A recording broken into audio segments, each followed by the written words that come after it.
But that's it. Cabela real image, so you know I'm staying with the same decoy.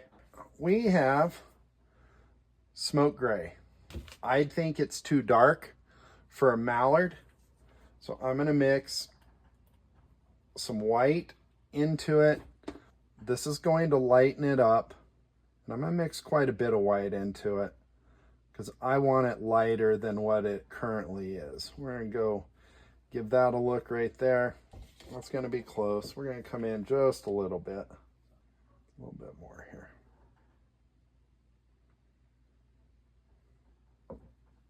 It is so much easier on a drake to have the right back color instead of coming in and painting the flocking to get that back color.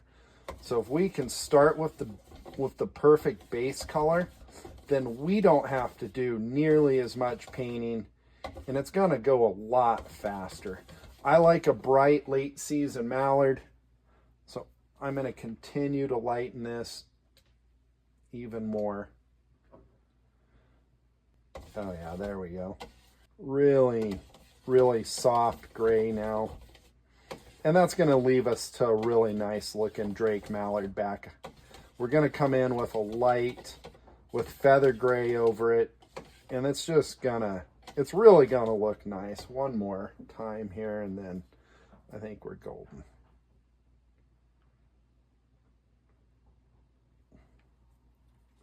I've done this a long time. I'm very picky about my colors. When I see the color I like, that's the color, so I mix, I don't measure. I'll come back in and I'll get this measured so that this becomes the perfect mixture of mallard gray. And then I'll label this can also mallard gray back because I have a bunch of these to do. Now you should be able to see that. That is a really good soft looking gray. We're going to use feather gray over the top of it.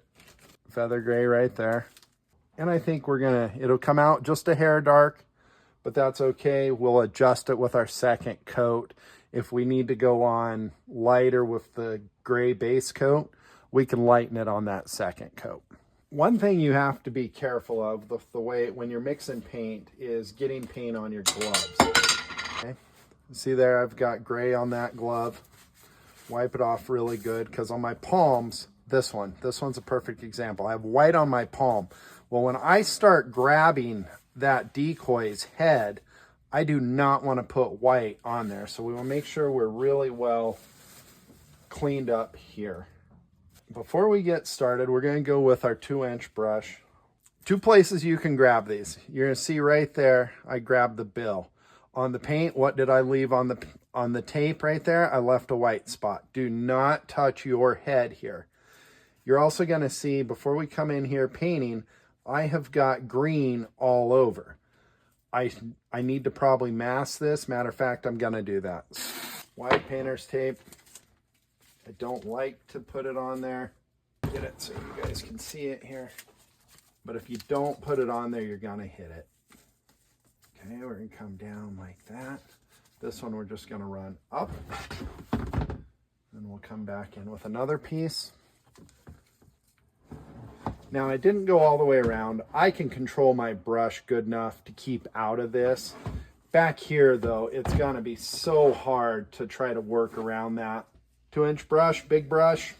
Floaters are great because you have the handle. I'm going to put this on heavy right over that green. That green's going to show through just a little bit on this first coat. But the second coat, you'll come over, the green will be completely gone. Just kind of want to work it as much as you possible. You want to get in all the little crevices. You can see right there, if I go this way, I miss some. If I go this way, I miss.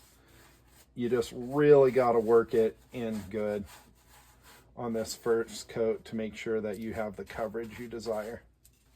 This decoy being so old and neglected, we found it along my slough, and I can remember buying these, and it was a long time ago. So I don't know if this paint's gonna hold.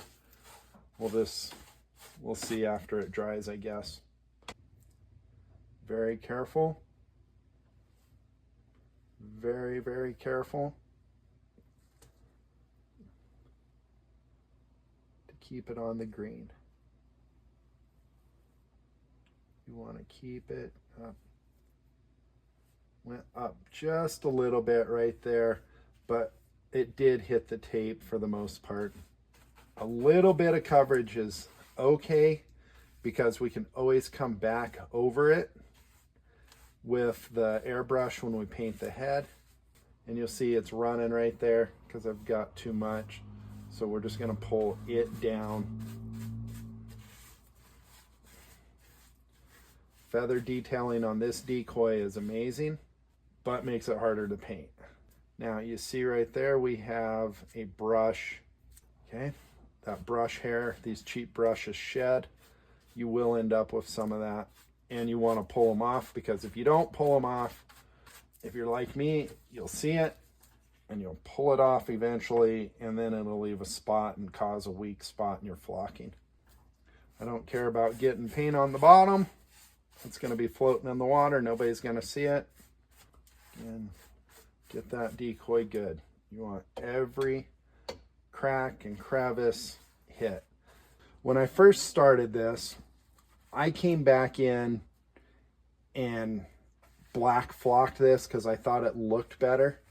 And you know what? It's just a pain in the butt to do so, so I do not do it that way anymore. I hit the whole decoy, then I come back in with the airbrush and I just make the changes and the coloration that I need to.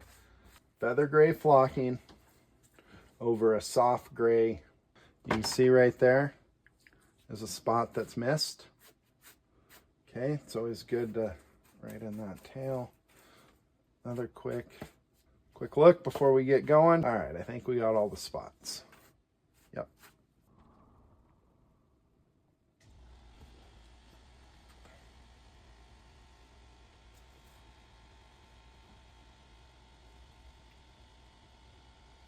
All right, we've got the whole decoy coated. We're gonna give it a tap. We're gonna go that way. We're gonna go that way. And then a couple hard taps. We're gonna rotate him upside down. Now, you're gonna see, you can start to see the feather detail come through. This one I'm gonna take out and hit with the weed blower. That's going to blow a bunch of this off, but it's also going to adhere what's on there. So I'm going to come right back in one more time. I'm going to redo the decoy.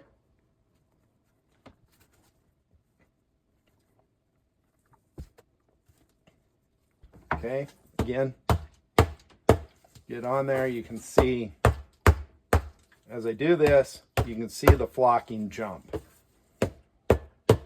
See right here we had some adhesion problems. Probably didn't get paint right there is my guess. So we'll try to hit that spot. Hit that spot really good. Yeah, we just must not have got very good paint right there. But that's it. Cabela real image, so you know I'm staying with the same decoy. We are flocked on coat 1. We're going to let this dry 30 hours, and then we'll come back and we'll put coat 2 on this so you guys can see what I'm doing. I'm glad you guys are giving me the opportunity to showcase how to do this. When I started out, I asked a ton of questions to the guys that are better at this than me, and they were super helpful. So I just want to show you how we do this. I can't do this without your support, so please like, subscribe, share this with your buddies, because I don't care if you buy decoys from us. I want you to learn how to paint decoys, how to do this. So again, like, subscribe, follow all our handles: Instagram, TikTok, Facebook, Platte River Customs. Man, we are happy to be doing this for you. So stay tuned and we'll get some videos dropped.